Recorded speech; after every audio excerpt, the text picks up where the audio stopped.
Hello friends, welcome back to my channel the unique thought.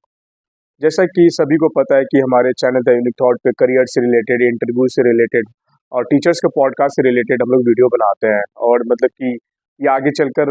और भी तरह तरह के वीडियो आ रहे हैं, मतलब related to educational video, accountancy से रिलेटेड वीडियो हम लोग अपने चैनल पर डाल रहे हैं। ऑलरेडी हमारे चैनल पे 3 वीडियो डल चुकी है अकाउंटिंग टर्म्स के रिलेटेड। यदि कोई भी व्यूअर्स को यदि अकाउंटिंग टर्म्स के रिलेटेड कोई जानकारी लेनी है, उनके रिलेटेड जानना है, तो मैं डिस्क्रिप्शन में मैं लिंक दे दूंगा, आप जाके वहां से देख सकते हैं वीडियो। चलो वीडियो को आज का स्टार्ट करते हैं। आज की हमारी जो टॉपिक है, आज के कोई भी जो स्टूडेंट जस्ट अभी पास आउट हुए, कॉलेज से जस्ट पास आउट हुए और ये जो भी अपना करियर स्टार्ट करना चाहते हैं फाइनेंस एंड अकाउंट्स फील्ड में, तो वो कहाँ से अप्लाई कर सकते हैं, किस तरीके से उसको जॉब मिलेगा और वो अपना ड्रीम करियर या ड्रीम गोल्स मतलब कि और ड्रीम कंपनी में कैसे जॉब कर सकते हैं। तो आज इसी रोड मैप के बारे में बात करेंगे। तो चलो वीडियो को आगे बढ़ाते हैं। तो कोई भी फ्रेशर है, जस्ट अब उन्होंने कॉलेज पास आउट किया, यदि अपना वो करियर स्टार्ट करना चाहते हैं, जो सबसे अच्छा जगह है जहाँ से अपना करियर आप स्टार्ट कर सकते हो वो होता है सीए फर्म। हाँ जी, आपने बिल्कुल सही सुना, CA firm chartered accountant firm होता है। तो चार्टर्ड अकाउंटेंट फर्म में होता क्या है, जैसे बहुत से व्यूवर्स होंगे उनको पता नहीं होगा। तो सीए फर्म में क्या है कि बहुत से छोटी छोटी कंपनी का वहाँ पे बुक्स ऑफ अकाउंट संभाला जाता है।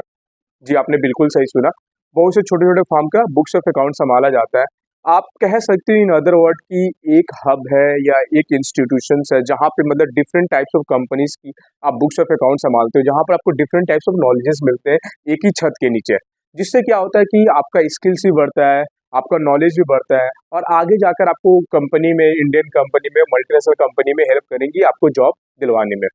तो मैं हमेशा इससे यही कहता हूँ, जो भी अपनी फ्रेशर है या कोई भी मेरे फ्रेंड्स है या मेरे फ्रेंड्स के फ्रेंड्स है, वो जो भी मेरे पास आते हैं कि भाई मैं अपना करियर कहाँ से स्टार्ट करूँ, मैं कैसे क्या करूँ नहीं करूँ, तो मैं उनको हमेशा यही सजेशन देता हूँ कि सबसे बेस्ट होता है CA firm. Because CA firm में ना आपको बहुत से नॉलेज मिलते हैं एक हब के अंदर, क्योंकि वहाँ पर बहुत से भैया लोग होते हैं जो सीनियर होते हैं, वो आपको हेल्प करते हैं कि मतलब कि ये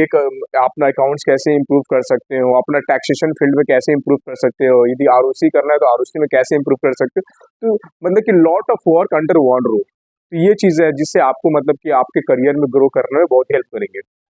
दूसरी सबसे इम्पोर्टेंट बात होती है, बहुत से व्यूवर्स कहते हैं यार कि कैसे मैं अप्लाई करूँ। तो मैंने जब क्या किया था, जब मैं ग्रेजुएशन पास किया था, जब मैं ढूंढ रहा था, तो मैं अपने गूगल में सर्च मारा कि सीए फॉर्म नियर मी, और अगल बगल जितने भी सीए फॉर्म है मैंने सब चार्टर्ड अकाउंटेंट फॉर्म में कॉल घुमाना स्टार्ट कर दिया कि सर मैं फ्रेशर हूँ, सर मैं मेरे को टैली की नॉलेज है, मेरे को बेसिक अकाउंट्स की नॉलेज है सर, और मैं जस्ट अभी ग्रेजुएट किया हूँ सर, क्या सर आप मेरे को मौका दे सकते हैं अपने फॉर्म में काम करने के लिए। बहुत से सबसे पहले आपको बहुत से रिजेक्शन आएंगे, बहुत से सीए फॉर्म आपको एंटरटेन नहीं करेंगे क्योंकि उनके पास इतना टाइम नहीं होता। कुछ सीए होंगे जो आपको एंटरटेन करेंगे, बोले ठीक है आप आ जाओ इंटरव्यू देने के लिए। आप उनके पास जाते हो इंटरव्यू देने के लिए, तो इंटरव्यू में क्या पूछते हैं, इंटरव्यू में वो लोग कुछ नहीं पूछते, जस्ट वो बेसिक पूछेंगे कि आपने एकेडमिक में क्या किया, आपकी क्वालिफिकेशन क्या है, आपकी आगे की गोल्स क्या है, आप उस गोल्स में आपको ये भी हायर एजुकेशन परस्यूइंग कर रहे हो या नहीं कर रहे हो, ये सब चीजें जस्ट वो मतलब कि नॉर्मल पूछते हैं। यदि आपको मौका मिल जाता है किसी सीए फार्म में काम करने के लिए, एटलीस्ट 1.5 टू 2 इयर्स आप सीए फार्म में दो, बिकॉज आपको पूरी फुल्ली नॉलेज हो जाएगी कि सीए फार्म में कैसे काम होती है, इंडियन कंपनी में कैसे काम होती है, और वो जीएसटी का नॉलेज हो गया, इनकम टैक्स रिटर्न फाइलिंग के नॉलेज हो गया, बुक कीपिंग का नॉलेज हो गया, मतलब कि बुक्स ऑफ अकाउंट्स मेंटेनेंस करने की नॉलेज है, because you already have the knowledge of the software like tally. Tally की यदि आपको नॉलेज होंगे, आपको एमएस एक्सेल के नॉलेज होंगे, एक्सेल मतलब कि बहुत एडवांस चीज़ है, एक्सेल में भी आप बहुत कुछ सीख सकते हो। मतलब ये जब आप छोटी छोटी चीज़ें सीखने लगोगे तो आपको अपने आप अंदर से कॉन्फिडेंस आने लगे, वंस यू फील दैट कि ये मेरे लिए एनफ हो गया, मैंने अपना अल्टीमेट लेवल तक मैंने अपना स्किल्स या नॉलेज को इनहेंस कर लिया है, then you can try in a Indian company. कोई इंडियन कंपनी में आप जाकर इंटरव्यू देना स्टार्ट करो। ऐसा नहीं कि आप एक इंटरव्यू देंगे मतलब कि आप सिलेक्ट हो जाओगे, मतलब कि you go and give interview on a regular basis, मतलब कि जहाँ भी आपको ओपनिंग निकल रही है, आपको अपने दोस्तों से जान रहे हैं या Naukri.com के जरिए से आप जान रहे हैं या Shine.com के जरिए से जान रहे हैं या लिंक्डइन के थ्रू जान रहे हैं, तो जहाँ भी आपको मिल रहा है go and just give an interview. मतलब जितना इंटरव्यू दोगे आप अपने आप को उतना अच्छा बेटर डे बाय डे बनाते चले जाओगे। तो इंटरव्यू देने में आप कभी भी मतलब कि चोरी ना करे या मतलब कि ये मस्कती ना करे कि मेरे को नहीं जाना यार, वो क्या पूछेंगे मेरे को, I don't have a knowledge in this field, मतलब कि इन अ प्रॉपर वे नहीं, just go and give an interview as much as you can. अब जैसे ही आपने इंटरव्यू दिया, once you get selected in Indian company, give at least 1 to 2 years there and try to enhance, मतलब कि एक company में आपको डिसिप्लिन कैसे मेंटेन करना है, कल्चर मेंटेन कैसे करना, how to work as a team, मतलब कि टीम के थ्रू टीम में रहकर टीम के साथ कैसे काम करना सबसे इंपॉर्टेंट चीज़ होता है, मतलब बिकॉज कोई भी मल्टीनेशनल कंपनी में ज्वाइन करने से पहले मतलब आपके अंदर एक क्वालिटी होनी चाहिए दो तीन। उसमें सबसे पहला है कि मतलब डिसिप्लिन हो गया, टाइम मैनेजमेंट हो गया, how to work as a team, because if team succeed you succeed, मतलब कि इंडिविजुअलिटी, मतलब कि ज़्यादा लॉन्ग रेस में आप नहीं रह पाओगे, मतलब कि लॉन्ग रेस में जाना है तो आपको एज अ टीम वर्क करना होगा। वंस मतलब कि आपने 1 ईयर 2 ईयर्स मतलब कि किसी भी इंडियन कंपनी में काम कर रही है, यदि आपको इंडियन कंपनी में काम करना है तो then switch for the next company and try to get a better roles and better package also, because at last moment of the day we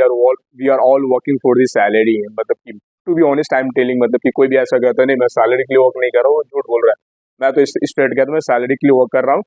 but on the contrary मैं अपने आप को भी इम्प्रूव करना चाहता हूँ। I want to increase my skills, I want to increase my communication skills हो गया, मतलब कि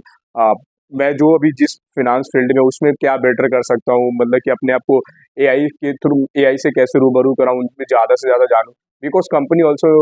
रिक्वायर्स स्किल्स, बिकॉज जो वो रोल्स के लिए आपको हायर करना चाहते हैं, मतलब आप उस स्किल्स में कितने फिट बैठ रहे हो, that is also the most important things for any company. Because suppose करो कि आपको अकाउंट्स एंड फाइनेंस फील्ड का नॉलेज ही नहीं है proper, and if a company hire और if a recruiters hire you, then it's not worth it for them, because उसमें आपको डीप नॉलेज नहीं है, मतलब उनको बहुत से इन्वेस्टमेंट करना पड़ेगा आपको सिखाने के लिए। तो that is also most important things कि आपको भी स्किल सीखना है, डे बाय डे सीखना है, अपने आप को इम्प्रूव करना है। ऐसा नहीं कि आपने एक कंपनी में गया ज्वाइन कर लिया, आपने कुछ नॉलेजेस लेकर मतलब आपने जस्ट उस कंपनी में सेटअप हो गया, नहीं, you just go and try to learn more and more things so that you can survive in this competitive market. और मतलब कि जैसे ही आपने इंडियन कंपनी में काम किया, अब आपको लगता है कि यार मेरे को मल्टीनेशनल कंपनी में जाना है, मतलब कि I want to work in a multinational company so that I can get a lot of exposures and a better salary than Indian company, because if I compare to Indian company salary with the MNC's company give a better salary and a large amount of money. So मतलब कि आप multinational company में join करने के लिए हम मैंने already एक वीडियो बना चुका है कि how to apply for a multinational company. मैं उस वीडियो का लिंक मैं अपने चैनल के डिस्क्रिप्शन में दे दूंगा, आप वहाँ से जाकर देख सकते हो। मल्टीनेशनल कंपनी में अप्लाई करने के लिए बहुत से डिफरेंट प्लेटफॉर्म है, लाइक करियर पोर्टल है, किसी भी एमएनसीज के करियर पोर्टल में जाके अप्लाई करो, लाइक जेनपैक्ट हो गया, एक्सेंचर हो गई, ईओआई, डब्ल्यूएनएस, कैपजेमनी, बहुत से कंपनी है, जेएलएल हो गई, सीबीआरई हो गई, तो ये सब में जाके अपन जॉनसन कंट्रोल हो गई, ये सब में जाके आप जाके अप्लाई कर सकते हो। और दूसरी तरफ क्या है कि लिंक्डइन पे अपने प्रोफाइल बनाओ। हाँ जी, अपने बिल्कुल सही, लिंक्डइन पे प्रोफाइल बनाना बहुत इंपॉर्टेंट है, ये ऐसा नहीं कि नॉर्मल बनाओ, पूरी प्रोफेशनल प्रोफाइल बनाओ, अब जाके वहाँ पे कनेक्शंस बनाओ, एचआर से कनेक्ट करो, मैनेजर से कनेक्ट करो, कंपनी को जाके फॉलो करो, क्योंकि जब भी ओपनिंग निकलेंगे सबसे पहले आपको वो मतलब उसका नोटिफिकेशन है, जाके आप अप्लाई करो ऑन अ रेगुलर बेसिस। ये नहीं कि आपने एक दिन अप्लाई किया, 2 दिन अप्लाई किया, 3 दिन अप्लाई किया, आपको कॉल नहीं आ रहा है, then you are saying that I am just applying on a regular basis but I'm not getting a call from the recruiters or the company's HRs। तो मतलब ऐसा नहीं है, मतलब कि वो because they are see as you can see that if there is one vacancy for uh, any job title but there are more than 100 candidates is standing behind you to grab that opportunity, so that is where I feel that nowadays competition is too tough, and if you want to survive in this competitive market you need to be skillful, you need to be knowledgeable, and you need to be laborious, and you need to sell yourself in front of the recruiters or the managers, then only he or she can hire you, so that is the most important things for you। सो यदि आपको ये video अच्छा लगा कि अपना CA farm से career कैसे start करेंगे, फिर इंडियन कंपनी में कैसे जाएंगे, फिर इंडियन कंपनी से यदि आपको अपना ड्रीम मल्टीनेशनल कंपनी में ज्वाइन करना है तो आप कैसे ज्वाइन कर सकते हैं, और यदि आपको मल्टीनेशनल कंपनी में कैसे ज्वाइन करना है, यदि पूरा फुल वीडियो देखना है तो मैं इस चैनल के डिस्क्रिप्शन में दे दूंगा उस वीडियो के लिंक, आप जाके वहाँ से देख सकते हैं। यदि आपको ये वीडियो अच्छा लगा तो अपने फैमिली फ्रेंड्स में शेयर करना ना भूले। हाँ, और एक और बात, लाइक एंड सब्सक्राइब जरूर कर ले। Thank you so much.